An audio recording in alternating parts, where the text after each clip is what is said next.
আসসালামু আলাইকুম everyone, welcome to my new videos. তো দেখতেই পাচ্ছ আমার বান্ধবীর সাথে আমি চা খাচ্ছিলাম। আমরা বাইরে বের হইলে চা তো খেতেই হবে, নয়তো চলবেই না আমাদের। তো দেন আমরা রিক্সায় চড়ে ঘোরাঘুরি করতেছিলাম।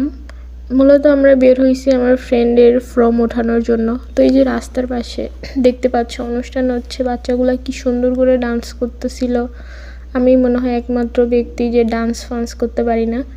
তো এই যে আমার সুন্দরী বান্ধবীকে দেখে নাও সবাই। তো তারপর সার্কিট হাউসে আসার পর আরেকটা বান্ধবী আসছে, ওদের ভিডিও নিলাম। আমি কি ব্লগ শেয়ার করব ভাই, আমি কোনো কিছুই পাই না খুঁজে। তো এই যে আজাইরা মার্কা ভিডিওগুলাই শেয়ার করতেছিলাম, তোমরা কিছু মনে করিও না, মানে মজা টজা নিও না। তো আমাকে অনেক হাঁটতে হবে গাইস, যেমনি হোক ওজন কমাতেই হবে। তো এই ছিল আজকে আমার ভিডিও। আল্লাহ হাফেজ।